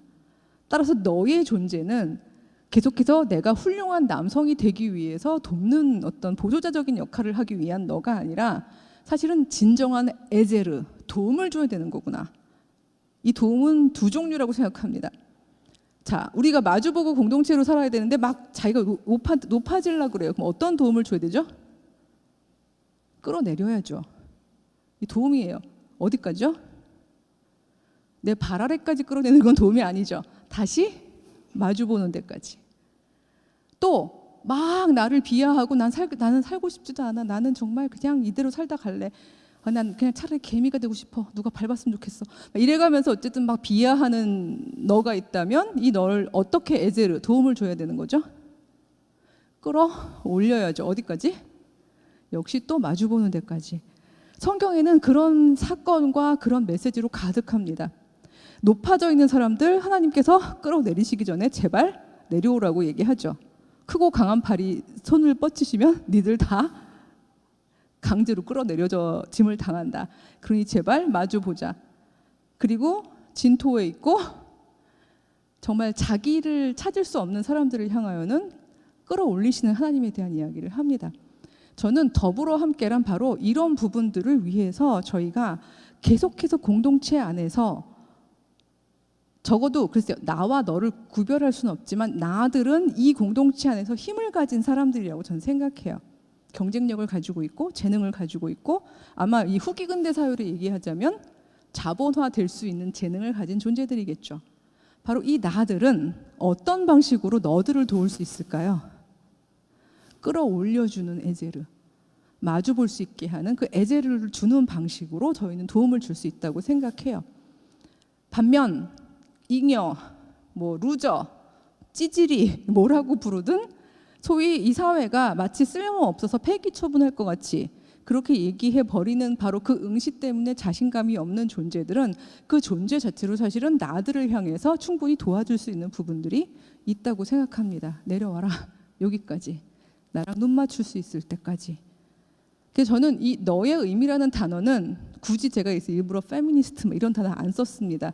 왜냐하면 그 단어가 요즘에 함의하고 있는 게 세속 페미니즘이 놓치고 있는 부분이라고 저는 생각을 하는데 이게 아까 처음에 슬라이드에서 보여드렸던 탈성적 전문가 개인이라는 그 욕망과 페미니즘이 붙어가지고 나 여자지만 나 혼자 잘 살아볼게 라는 쪽으로 가고 있는 흐름도 사실은 있거든요. 다 그런 건 아니지만. 그래서 제가 그 부분 때문에 일부러 그 단어를 사용하지 않았는데 사실 너의 의미라는 이 부분만으로도 충분히 설명할 수 있는 부분이 바로 이 한국 기독교 안에서 철저하게 사라져 있는 의미가 바로 여성들의 의미이기 때문에 저는 이 너의 의미라는 단어를 사용했습니다. 이 사회 공동체는 어떻게 해서 만들어질 수 있을까요? 나들이 자발적으로 자기의 권력과 힘을 포기하지 않으면 사회는 만들어지지 않습니다. 너들이 충분히 주체로 서고 자기의 의미들을 이 공간으로 발화하지 않으면 또 역시 사회 공동체는 만들어지지 않습니다. 지난 금요일 날 그 38 세계 여성의 날을 기념해서 서울 YWCA에서 교회 언니들의 불금 파티라는 게 있었습니다. 이름을 제가 줬는데요. 불타는 금요일, 불금이기도 하지만 또 하나는 제가 이런 의미에서 그랬습니다. 불금, 금지된 것은 없다. 그동안 위주에 해당하는 그 나들이 만들어 놓은 여성에 대해서 여성은 이러이러한 건 하면 안 돼 라고 이야기했던 그 모든 것들에 대해서는 우리 닉싱, 거절을 하자. 이런 의미에서 제가 이제 그런 모임을 했었는데 정말 한 90명 정도 되는 젊은 여성들이 모여가지고 굉장히 뜨거운 금요일을 보냈어요. 근데 그 Y 스태프분들이 흥분을 하신 이유가 최근에 한 10년 이래로 YWCA에 그렇게 영한 여자들이 온 게 처음이래요. 이건 무슨 말인가 하면 근대 패러다임은 이제 그런 방식으로, 즉 자원자들 데리고 와서 전업주부 자원자로 뭔가 이렇게 봉사하는 방식으로는 근대 교회도 또 기독교 단체도 더 이상은 유지되기가 어렵다는 걸 의미합니다. 패러다임은 shift, 바뀌어야 할 시점에 와 있고요. 여전히 단독자로 이기적으로 살고 있는 세상에서 우리는 또다시 교회, 더불어 함께 삶을 이야기해야 하는 거지만 그러나 바로 그 답을 만들어가는 것은 더 이상 이제 힘을 가진 나들에 의해서만 되어져서는 안 된다는 게 저의 주장입니다. 그래서 이건 제가 다 설명을 한 내용들이고요. 나머지는 한번 읽어보시면 제가 성경 안에서 여자들이 주체로 설 수 있는 신학적 근거, 권위 이런 것들을 좀 인용을 해놓은 부분이고요. 저는 둘이 함께 마주보고 또 셋이 공동체가 함께 마주보고 해야 되는 가장 중요한 두 가지 도덕 명령을 두 가지로 보고 있습니다. 하나는 생육하고 번성하라를 전 이렇게 번역해봤어요. 살아라. 하나님이 주신 너의 생명을 주체적으로 잘 살아내라. 존재해라. 포기하지 마라. 다스리다라는 명령을 또 자꾸 위에 올라가려고들 그러길래 이렇게 번역해봤어요. 살려내라. 너만 잘 사는 건 짐승의 삶이다. 인간에게 하나님의 형상된 놀라운 능력을 주었으니 바로 그 지혜와 자유의지와 창조성으로 살려내는 삶을 살아라. 전 이 두 가지가 인간이 우리가 단독자가 아니라 공동체로서 마주보고 해야 되는 일종의 하나님이 주신 창조 때부터의 사명, 명령이라고 생각하고요. 바로 이 명령은 정말 모두가 다 혼자 살다가 어디까지 혼자 해봤니? 결과적으로는 고독사까지 갈 것 같은 바로 이런 후기 근대 사회에 여전히 공동체적인 답을 주는 우리 기독 청년들이 기독 목회자 후보생들이 꼭 붙잡아야 하는 두 가지 윤리 규범이라고 그렇게 생각을 합니다. 그래서 뒤에 있는 슬라이드는 제가 아마 구약에서 사사 시대의 어떤 이런 공동체적인 비전을 여전히 가지고 있었나 하는 텍스트 하나랑 사도 바울이 교회를 가르치면서 가장 많이 사용했던 단어인 서로가 함께 우리는 어떤 방식으로 살아야 하는지에 대한 텍스트를 거기다 적어 놓았습니다. 바야흐로 많은 사회학자들이 이야기를 합니다. 지금은 메리토크라시라고. 메리토크라시란 메리트, 재능이 통치하는 사회란 뜻입니다. 저 재화가 될 재능은 없는데요. 이렇게 생각한다면 우린 여전히 이 세상의 답에 우리를 굴복시키는 거라고 생각합니다. 하나님이 주신 재능은 반드시 돈이 되지 않더라도 이 공동체 안에서 서로를 건설하는 데 사용되는 그런 재능을 의미하고 그걸 알아보는 눈은 그리스도 안에서 거듭난 성도들이라면 충분히 가능하다고 생각합니다. 그래서 저는 이 학교도 하나의 커다란 지적인 교회 공동체이므로 이 안에서는 감히 나의 위계와 힘으로 너를 억압하거나 너에게 무언가를 제한하는 이런 일들은 없었으면 좋겠습니다. 서로 나와 너가 함께 사회 공간에서 서로를 건설하는 제가 제일 좋아하는 그리스어 단어입니다. 오이코도메오. 건설하다라는 뜻이거든요. 저는 성경을 한마디로 얘기하시오 하면 이렇게 얘기하고 싶습니다. 집이 아니라 성전이 아니라 건물이 아니라 사람을 건설하고 살아라. 저는 이것이 하나님께서 태초부터 지금까지 우리에게 하시는 교회론적인 명령이라고 생각을 하고요. 이게 여러분들이 더불어 함께 라는 제목을 가지고 이번 사경회를 통해서 함께 묵상해야 되는 그런 그 가장 핵심적인 포인트라고 생각을 합니다. 저는 이렇게 오늘 큰 그림을 그려드리는 걸로 특강을 마치도록 하겠습니다. 감사합니다.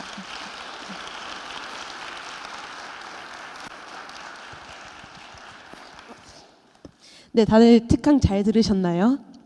네, 그 더불어 함께라는 주제를 통해서 이제 페미니즘의 시각으로 색다르고 그리고 의미 깊은 해석을 듣게 되어서 정말 감사합니다.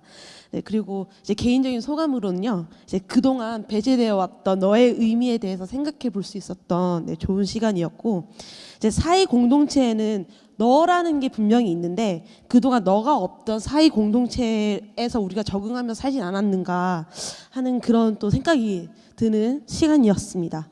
그래서 너와 너가 그리고 나와 내가 온전한 주체로 그리고 하나님의 피조물로 온전히 살아가고 우리 함께 사이를 만들어 나가는 공동체를 펼쳐나갈 수 있기를 기대하고요. 모두 함께 살리고 그리고 사는 그런 우리 신학생이 목후생이 되기를 기도하겠습니다. 혹시 그 오늘 특강을 들으면서 질문 있으신 우리 원우님들 계시면은 제 질문을 이제 받고 쉬는 시간을 가지려고 하는데요. 한 2분, 3분 정도 질문해 주시면 감사하겠습니다. 혹시 마이크를 네, 그러면 제가 잡을까요? 네.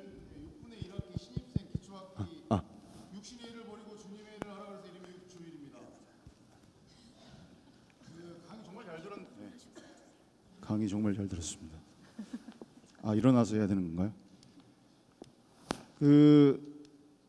기존에 이렇게 생각해왔던 거하고 조금 많이 제가 그리고 살아왔던 삶이 있다 보니까 교수님 강의 들으면서 좀 불편하게 느껴지는 부분이 있었어요. 그리고 저도 이제 결혼 20년 돼가지고 지금 이제 가장으로서 역할도 있는 것 같음에도 불구하고 또 내 삶을 또 주체적으로 찾아가고자 이런 길을 선택했고 또 자녀가 있고 아내가 있고 가정을 이루다 보니까 그 예배소서 5장에 나오는 그런 성경의 말씀 중에 뭐 아내들이여 이렇게 해라, 남편들이여 이렇게 해라라고 하는 그런 부분에 대한 말씀과 또 구약이나 등등 여러 가지 나오는 말씀 중에 그 아버지로서의 어떤 그 축복권과 관련된 그런 이야기들이 저는 굉장히 좀 그런 것들을 지켜서 해야 하는갑다. 그리고 그렇게 하려고 많이 노력해서 이렇게 왔었는데 오늘 강의 듣고 나니까 조금 이렇게 자유로워지죠. 좀 자유로워지네요. 예. 그리고 아내가 좀 돈 좀 벌어왔으면 좋겠고. 예. 그래서 좀 이제 또 그 주마불부 이렇게 하게 되면서 굉장히 설레고 있고 제가 지금 뭐 그런데 그런 부분에 대해서는 좀 어떻게 생각하시는지 그리고 저희 교회에서 지금 진행하고 있는 게 수요 예배 때 이제 다음 세대를 위한 한나 기도회 이런 걸 하거든요. 그렇죠. 예. 이제 그런 것들이 사실은 이제 결과론적으로만 봤을 때는 또 그 우리가 또 생물학적이나 동물학적인 입장에서는 틀림없이 이렇게 주어진 역할이랄지 이런 것들이 효율적인 면에서 업무 분장이라고 표현할 수도 있겠지만 그런 것들이 존재할 건데 이걸 좀 어떻게 해야 할지 좀 그러니까 사실 혼란스러워서. 네네 이게 사실 제가 단어 중에서 안 얘기한 것 중에 하나가 패러다임이 많이 바뀌어야 한다고 이야기하는 것 중에 하나가 외부 환경상 앞으로 20-30년 안에 확 바뀌어야 되는 것 중에 하나가 바로 생물학적인 그 부분을 넘어서게 되는 포스트 휴먼을 얘기하고 있는 시절이라서 그렇습니다. 그러니까 이거는 사실 또 하나의 주제이기 때문에 이제 지금 방금 그래도 업무 분장이라는 표현을 쓰셨습니다만 계속 그렇게 생각하신다면 이제 제가 아까 얘기한 근대 가부장제적인 담론 안에서 지금 이제 그 얘기를 생각을 하시는 건데 세상은 앞으로 굉장히 빠르게 그것이 업무 분장으로 비효율적인 세상으로 사실은 가고 있는 거고요. 그러니까 제가 이 부분 때문에 따라서 공동체를 해체하자는 방식이 아니라 핵가족이라는 걸로만 사회 구성원들이 재생산을 이루고 아니면 공동체가 함께 살아가는 방식으로 가는 패러다임은 이제 더 이상 어려워지는 시절로 지금 가고 있다는 이야기를 말씀을 드리는 거고요. 특히 이제 에베소서는 글쎄 여기서 배우셨는지 아니면 배우실 건지 모르겠지만 이게 사도 바울의 1차 텍스트냐라고 놓고 볼 때 사실은 이제 여러 가지 이제 뭐 논점이 있습니다만 중요한 건 제가 아까 얘기한 경줄과 위줄로 놓고 보더라도 이 부분은 그러니까 말하자면 그러니까 사도 바울이 교회론적으로 한 이야기보다는 그 당시에 전근대적인 시절에서의 남성 여성에 대한 이야기를 한 거라고 생각하고요. 저는 이 담론을 해체하는 과정 중에 여러 가지 사건과 실험이 있다고 생각하는데 잘못하면 이게 진짜 잘못하면 남자도 그렇고 여자도 그렇고 과로사하기 딱 좋은 그 일종의 트랜지션입니다. 왜냐하면 방금 말씀하셨듯이 그럼 나 이제 그 가장의 역할 좀 놔도 돼요?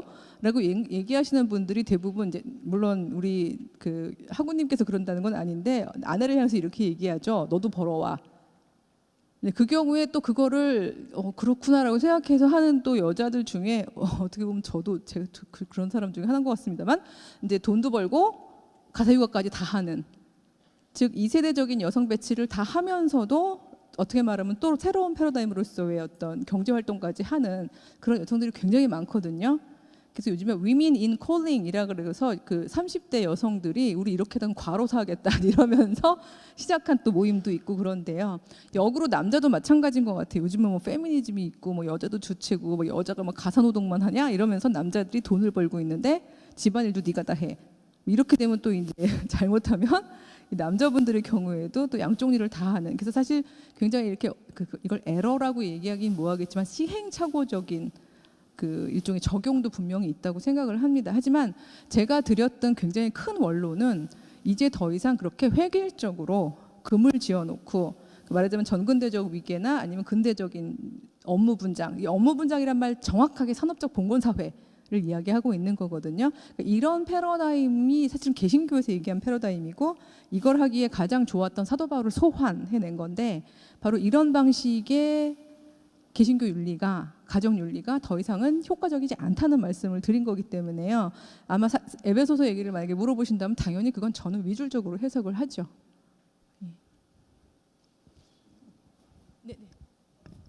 네. 교수님 질문. 네. 그러면은 네.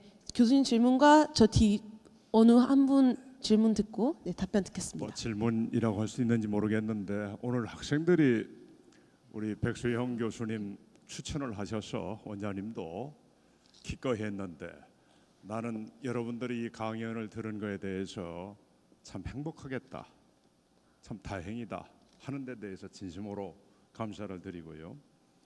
저를 비롯한 우리 고리타분한 목회자들이 좀 이걸 좀 꼭 들었으면 좋겠다 하는 희망을 하면서 다시 한번 감사드리고요. 여러분 저기 17페이지 한번 같이 보시면 이 문제는 조금 우리가 생각을 해봐야 되겠는데 두 번째에 후기 근대를 사는 기독 청년의 소명이 바로 우리들 자신에게 주는 하나의 사명이 아니겠나 생각하고 살아라 살려라 그랬는데 그냥 여기서 존재 명령이라고만 나왔단 말이죠. 그렇다면 살아라 그러는데 하여튼 헬조선 아까 교수님 말씀하신 대로 이화여대 대학생들에 물어보니까 10% 이하가 결혼하겠다 하는 것은 결혼에 대한 기쁨, 가정에 대한 기쁨, 하여튼 어떤 이유들 가든 힘들다 그 말이지요. 우리 학생들도 지금 굉장히 힘들 거예요. 근데 호모사피엔스가 나왔으니까 이 포스트 모더니즘에 있어서 여하튼 그냥 존재, 데카르트적인 생각하니까 존재한다는 그런 의미가 아니고 제가 이걸 혹시 만다면 뭐 하이데거라든지 그 이후에 미셸 푸크라든지 데리다라는 등등에서 어떤 다자인적인 오이코도메에 나왔습니다만 하나의 현재 있는 것에 좋다. 근데 그렇게 힘든 데서도 그냥 지금 교수님 말씀하는 대로 그냥 살아라. 그냥 존재 나왔으니까 존재했으니까 그냥 살아라. 비잉이 아니고 비잉 대어적인 점에서 살아내라 이렇게. 그런 점이라면 좀 설명을 좀 해주시면 우리가 같이 공감할 수 있지 않겠나 생각합니다. 그 먼저 대답을 하고 하나요? 아니면 학생 질문을 더 받고 예. 네, 6분의 2학기 김성목이라고 합니다. 예, 오늘 강의 너무 잘 들었고요. 제가 하고 싶은 질문은요. 제가 영화에서 봤는지 어디서 봤는지 정확히 기억이 잘 안 나는데요. 거기서 이제 한 사람의 10걸음보다 10사람의 한 걸음이 더 중요하고 좋다라고 그렇게 이야기하는 걸 제가 들었는데요. 그거에 대해서 교수님은 어떻게 생각하시는지, 그리고 어떤 것을 이렇게 한 사람이 10걸음이면 내가 혼자서 더 많이 나아갈 수 있는데 왜 10사람이 한 걸음이 더 중요하다라고 그렇게 이야기를 하는지, 그거에 대해서 다시 한번 이야기해 주시면 감사하겠습니다. 연결해서 대답이 가능할 것 같은데요. 저는 이게 이제 살아내라, 살려내라 이걸로 대답을 할 수 있을 것 같다는 생각이 드는데, 태어났으니까 그냥 존재해라라는 의미보다는 저는 성경적으로 그 사실은 히브리들이 대부분 다 그랬지만 정말 딱 죽고 싶은 상황에서조차도 어떻게 말하면 하나님이 주신 나의 주체적인 하나의 단독, 그러니까 여기서 단독자는 무슨 그 근대 주체를 의미하는 게 아니라 하나님이 나한테만 주신, 글쎄요, 뭐 이렇게, 그러니까 백소영이라는 이름으로 너를 생명을 낳아 놓았을 때에 너가 그만큼을 이 세상에서 이만큼의 흔적으로 살아 주었으면 좋겠는 바로 그 바램, 그것만큼을 살아내자는 이야기였는데요. 왜냐하면 사실 요즘에 이제 자살이 하나의 사회적 현상이 되어 있는 이런 시절에 많은 젊은이들이 사실 살고 싶지 않아 하는 이런 제도 안에 던져져 있습니다. 그래서 저 같은 경우 이렇게 장리의 문화 이런 거 이렇게 하잖아요. 그럼 이제는요, 학생들 반응이 어느 정도인가 하면요, 좋겠다. 죽어서 쉴 수 있어서. 이게 어떻게 말하면 자기 개발, 아까 얘기한 그 혼자서 막 달려야만 하는 이런 근대 이제 자기 개발 담론에 지쳐 있는 정말 피로한 젊은이들이 갖는 이제 그런 감정들인데요. 달리기는 어느 누구보다도 열심히 달리는데 나를 돌아볼 기회가 없는 이제 그런 배치에서 사실 젊은이들이 살거든요. 그래서 여기서 제가 살아라 혹은 살아내라라고 하는 이 부분은 무조건 이 그러니까 생물학적인 이 몸을 지켜내라는 것보다는, 그러니까 나로 살아내기 위해서 부단히 하나님 안에서 그 말 그대로 나를 계속해서 관찰하고 보고 직면하고 사랑하고 하는 바로 이 존재의 명령이 1차 명령이다, 이런 얘기를 한 것이고요. 살려내라라는 부분이 제가 얘기하는 그 10명이서 함께 가는 한 걸음에도 이렇게 속한다고 보는데, 사실 인간은 이기적이기 때문에 내가 만약에 낳는데 잘 낳다면, 경쟁력이 있다면 혼자 가고 싶지 나머지 9명 끌고 가고 싶지 않거든요. 그러니까 이게 바로 인간의 이기심인데, 그러나 이걸 극복하게 하는 말하자면 성경적인 하나님의 계시, 그리고 이 사위 공간으로 내가 나만 있지 않고 이 안으로 뛰어들어올 수 있게 만드는 바로 그 힘이 저는 그리스도, 육화한 그리스도의 가르침이라고 생각하거든요. 다들 예수님도 말씀하신 우리가 거듭나지 않으면 그런 선택을 할 수 없잖아요.